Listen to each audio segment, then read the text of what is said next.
Welcome back to RR Corporates. Now we will discuss pricing rules under FEMA.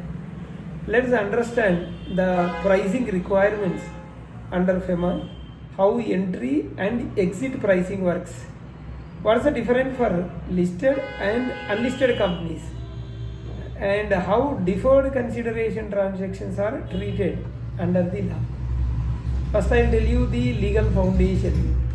The pricing requirements for FDI governed by the Foreign Exchange Management Non-Debt Instruments Rules 2019.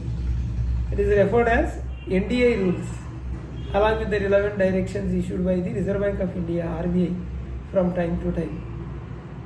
These provisions ensure that any transaction involving the issue or transfer of shares between a resident and non-resident happens at fair, transparent and arm's length price, preventing any capital flight or manipulation of share valuation. What is the pricing for unlisted companies? For unlisted companies, the rules are more valuation driven because the shares are not quoted on any stock exchange. So when non-resident investor subscribes to or purchase shares of an unlisted company from a resident, so the price shall not be lower than the fair value of the shares. Similarly, when non-resident transfers share to resident, so the price shall not be higher than the fair value. So the fair value must be determined based on any internationally accepted pricing methodology certified by chartered accountant CA or merchant banker registered with SEBI or practicing cost accountant. So the most commonly used methods includes DCF, discounted cash flow method, and net asset value NAV method, or comparable company multiples. Is depending on nature of the business.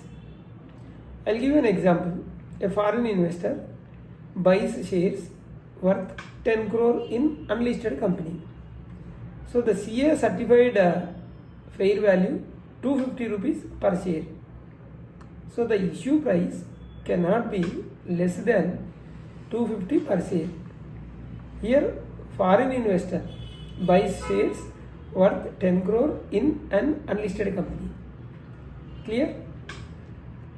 What is the pricing for listed companies? Because for listed companies, the shares price is already determined in the open market.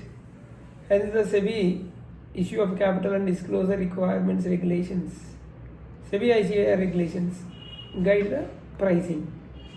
In case of off-market transfer between a resident and a non-resident, the price shall not be lower than volume weighted average price of 90 trading days preceding the relevant date, or the volume weighted average price of 10 trading days preceding the relevant date as prescribed under SEBI ICDR regulations.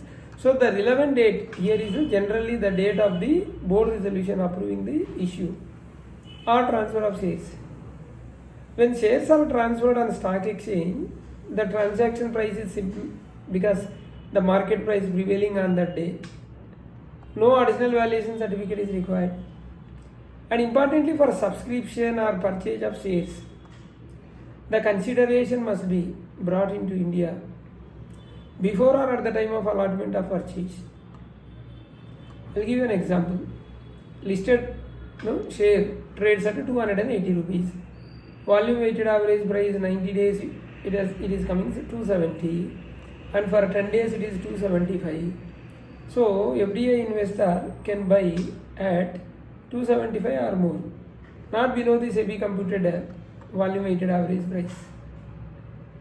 So what is deferred consideration in share transfer?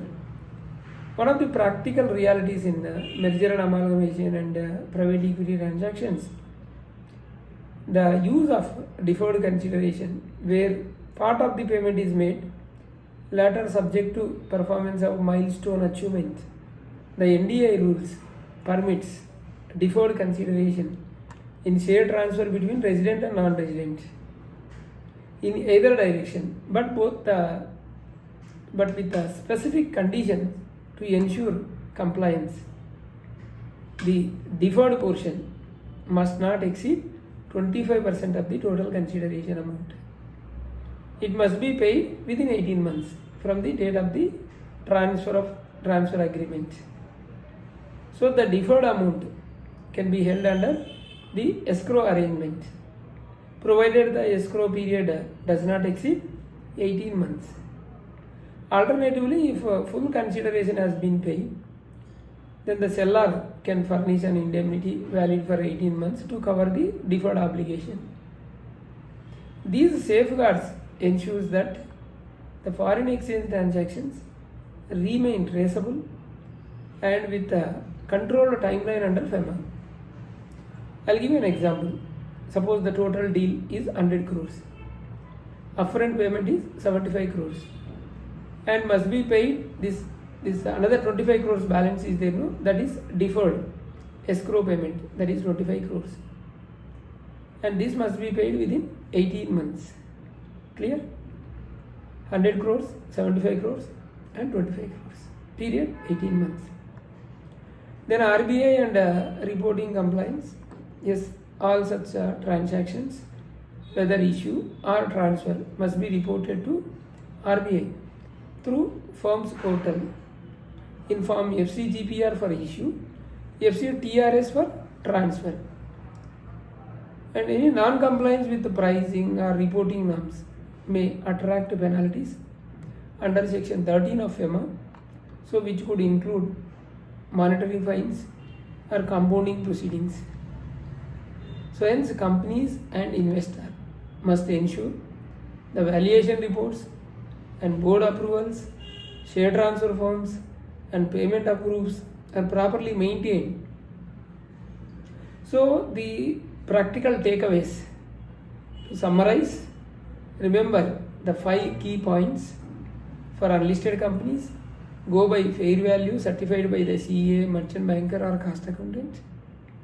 And for listed companies, follow the volume weighted average price based SEBI ICDR pricing. Ensure consideration is bought in before or at the time of allotment. Deferred consideration can't exceed 25% and must be settled within 18 months. File FC-GPR or FC-TRS promptly through the firm's portal. Clear? We have 2 channels, RR Corporates, other channel RR Legal Talks. Please do subscribe, hit the bell icon so that you will not miss any of our latest videos. Thank you.